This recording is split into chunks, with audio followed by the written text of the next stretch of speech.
We're joined now by Barry Caslin, Specialist in Energy and Rural Development at Teagasc. Barry, thanks for coming into us. Pleasure, Claire. Thank you. Barry, first off, would you mind just outlining what diversification really means? Because there are various different strands across agritourism, artisan foods, the energy sector, so it covers all those areas. Yeah, diversification means different things to different people. And there's many farmers who are trying to diversify there at the moment. And I suppose it's insulating their core farm business. So many farmers, their core business would be dairy, and it might be beef, it might be sheep. But many of them could be maybe looking at something diversifying away from that core business and maybe looking at an alternative enterprise on the farm. And I suppose the best diversifications will be ones that add to their cash flow, add to profitability on the farm, and reduce the volatility on the farm. Because there is a lot of volatility with commodity prices that are available to farmers at the moment, whether it's beef or whether it's in dairy. And there's volatility there in the price that they get. So there's a lot of uncertainty. And with Brexit on the horizon, there's even a bigger interest at the moment in farmers looking to diversify away from the core farming practice. Yeah, because the dairy sector at the moment is driving ahead. Incomes are quite healthy there. The other sectors, maybe not so much, tillage, beef, sheep, the livestock sectors. As Padraig Giblin outlines there in Breffney's VT, an acre can be a gem to any farmer. But how do farmers identify where the potential is on their holding in terms of diversification? Yeah, I suppose farmers have to be really careful about diversification because a new skill set is required before you decide to enter into a diversification project. So it may be identifying what's in your area, what is the local requirements, what is the needs in the area. A lot of market research is required before you endeavour to take on a new project like that. But it could be a dairy farmer who may decide, I'm producing milk and maybe I'll add value and maybe I'll produce ice cream on the farm, maybe I'll produce cheese on the farm. Or an artisan food producer in a local area who decides I'm going to produce a local bread and market that maybe online or maybe in local shops. It's a new form of diversification is in renewable energy, where farmers are able to sell electricity to the grid, sell heat locally, fuel, produce biomethane, use it as a fuel source in places like Sweden. That's keeping the buses going in those cities like Stockholm and Jönköping. So there's loads of examples of this happening right across Europe. I think there's great potential for farms to develop. Farming hasn't changed a lot in the last 30 years. We probably have less cattle in the country than we have at the moment compared to 30 years ago. So we have to really look at it. What's best for Ireland Inc? How can we best use the available assets to, I suppose, improve the income stream on farms and in rural areas? Rural areas are crying out for development options. And the traditional sources of income are not really delivering, even though they're being heavily subsidised for the last number of years, they're not delivering the amount of income that keeps people sustainable within rural areas. So this is really about feeding into the sustainable agriculture story in Ireland and the rural development story in Ireland. You mentioned about supports. What supports are out there in terms of funding? And because obviously this would be a huge investment as well for some farms to move into this area.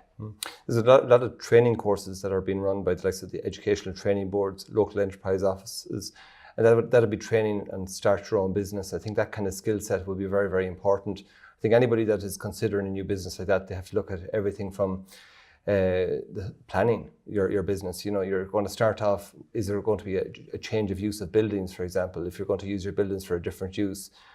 Taxation, you have to look at that whole area. Will agri relief be available if you move to a new enterprise? So all of a sudden you're in a tourism enterprise, not an agricultural enterprise. And will agricultural relief be available if you transfer that asset to a son or daughter afterwards?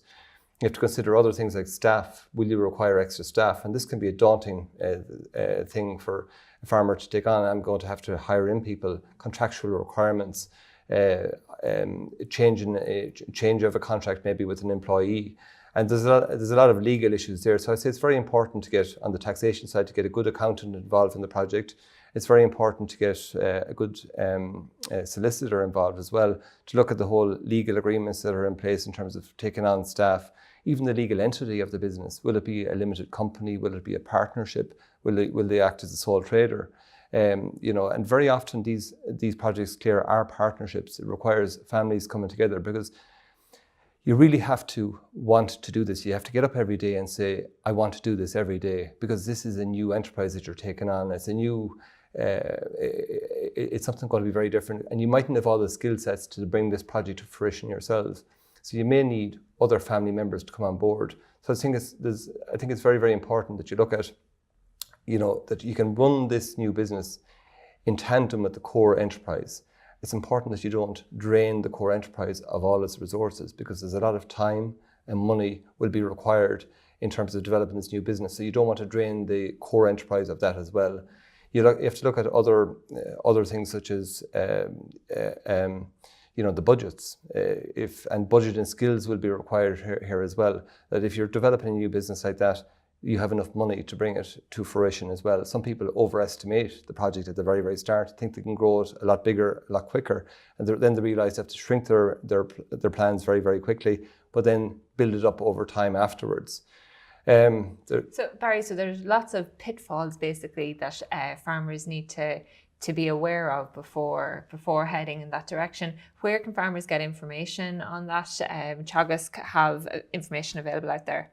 Yeah, I suppose apart from the training that's available, we have the leader companies that are there as well. They provide a lot of support in terms of financial support to develop projects, and the training that's available to the ETBs and the LEOs. We have the likes of options courses that are available in all the Teagasc offices. They take place, Claire, in the back end of the year, September, October, November. So I would say if any farmers have an interest in doing an options course, and an options course runs over 5 or 6 nights, it would be focused on start your own business. It would focus on areas such as renewable energy, forestry on the farm. It would focus on areas such as artisan food production.